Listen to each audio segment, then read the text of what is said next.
I'm sitting here in our little polytunnel next to two plants of longevity. So I thought I'd talk a little bit about that. One of them is a plant most people will have heard of. It's Gotu Kola. So Manduca pyrene is one of its other names, and its Latin name is Centella asiatica. So this is Gotu Kola down here, and a lot of people would have heard of it as a really nice anti-aging herb actually, and herb that's used a lot in skin products. So kind of it's becoming quite popular now, much like ashwagandha is. So it's an Indian herb, an Asian herb, and it's really happy here. It's a perennial, but it's tender, and we do grow it inside a tunnel. There is about 3 or 4 plants here, and it kind of spreads like a carpet all over, and it likes quite warm and moist ground. So we do keep this well watered, and this is just a temporary place for our centella at the moment, yeah, it's doing great. But as I said, it kind of spreads in this beautiful carpet. And this plant here is a plant that not many people may have heard of, but it's a very popular traditional Chinese medicine plant. This is He Shou Wu, and its Latin name is Polygonum multiflorum. And it's a wonderful perennial herb as well. And we use the root of He Shou. So I'll talk about He Shou Wu in a minute. It's a really nice vine plant to grow. It's spectacular. And again, it's very happy. There's another one on the other side of the tunnel here that's even bigger than this guy. But I'll talk about him in a minute. I want to talk about centella first, because centella is an amazing medicinal plant. And as I said, it's an Ayurvedic plant, or an Indian plant.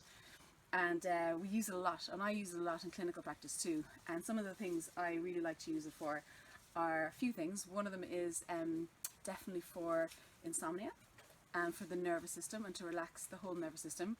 It's a very centering plant, so it is good for, it's very sattvic, considered sattvic in Ayurvedic medicine, and it's good for all of the doshas. So it's good for alleviating or balancing vata, pitta and kapha.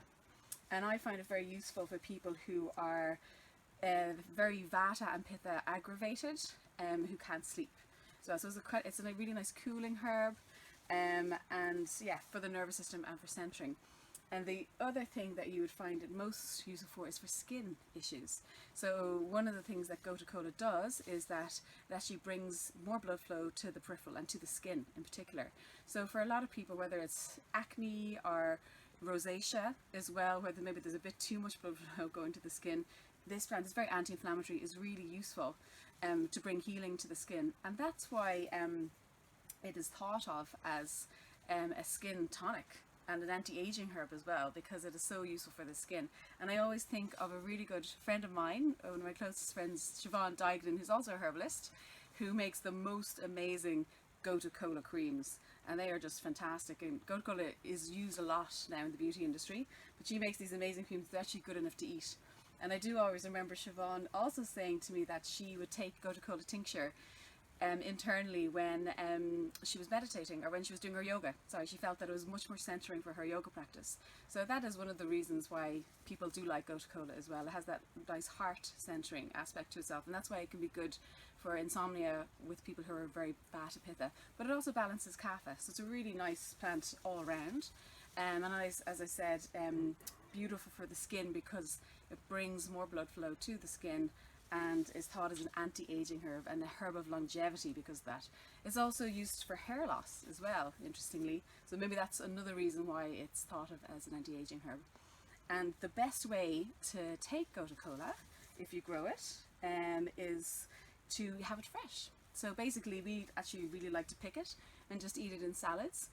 And also some of the constituents of Gotu Kola, the phytochemicals, are heat sensitive. So you wouldn't make a hot tea out of this herb, you would make a cold infusion. So the way to do that would be to pick a handful of your Gotu Kola, stick it in a teapot, and then pour cold water over it and leave it for a day or two. So it cold infuses it overnight, and that's a really nice way to take the herb. But as I said, one of the best ways to take it is just fresh in salads all the time, or also to juice it. So they're the two things we'd like to do with it. And then of course we tincture too.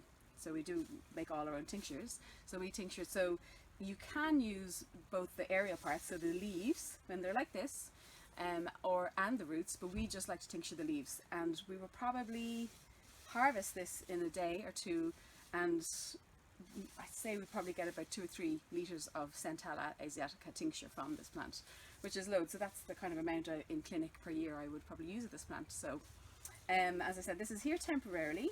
We do like to dig it up and split it by root division to create numerous other Gotu Kola plants. So there's a number of plants that is very important that you do it for, not just for yourself to use it to make more plants, but also for the health of the plant. So skullcap's another plant that we do that with as well. You have to dig it up every year and you have to split it, otherwise it'll strangle itself.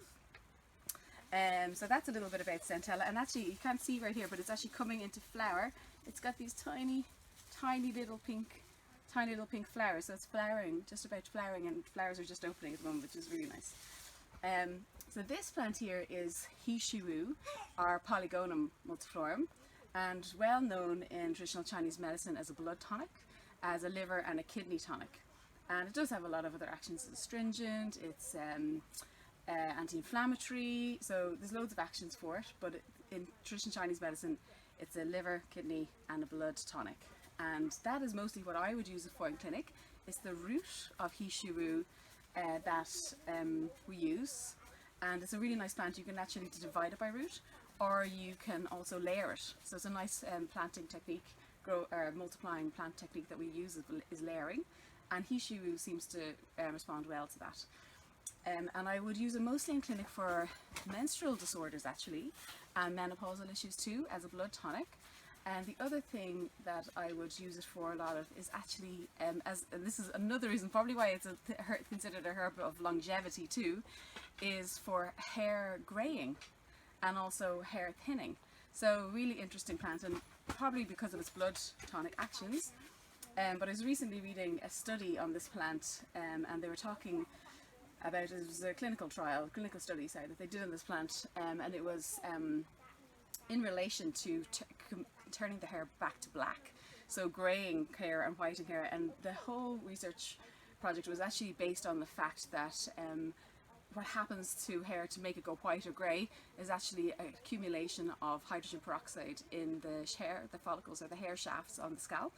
So it was based on that assumption, and it was found to work really well to actually grey hair. So there's 2 ways in Chinese medicine that they would use the root of He Shou Wu. One of them is just on its own, just dried, so digging up the root and having it dried, and the other way is they would prepare it. So the traditional way to prepare He Shou Wu is to actually make a decoction from black soya bean and then steam the root in that decoction. So there's 2 different ways you can prepare your He Shou Wu root.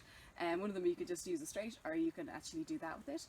And in that research project they actually found that it was not the prepared He Shou Wu, not the soya bean decocted steamed He Shou Wu, but just He Shou Wu on its own was actually useful for that, for the greying and whitening of hair. So definitely something. I'm turning 40 next year, so after this baby's born, I don't have any grey hairs yet, thankfully, but I will certainly be using He Shou Wu. If I did find I had greying hairs, I would do it too. But you can use all parts of the He Shou Wu plant, so you can actually use the leaves and the stems of this plant. So you can just cut it off and you can eat it. Ross likes to just nibble on He Shou Wu from time to time. And again, so this is another plant that you can grow and eat in your salads. Just have it in your salad alongside your Gotu Kola. And the stems have been found useful for insomnia as well, so that's quite interesting. But it's a really nice plant. Again, these are 2 plants that we grow here. We keep them in the tunnel because they are a little bit tender. And they're 2 of our medicinal plants that aren't native, aren't from Ireland, but that we use as medicines here, and we grow. We've grown them for years and used them in medicines. Hi, Julia. And actually He Shou Wu they're quite similar, these 2 plants, because He Shou Wu also has indications that are useful for things like psoriasis. Hi. And you want some? They're also useful for, there you go. Yum. Also useful for ringworm or psoriasis or eczema, much like Centella is. So another plant that you could either take internally for that reason, or that you would have a herbalist make up a cream for you with either the leaves or the roots of the He Shou Wu or the leaves of Centella asiatica. So that's a little bit on He Shou Wu and a little bit on Gotu Kola. and probably something, yeah, herbs that you may have heard of, and yeah, just something else a little bit different in the garden. Thanks.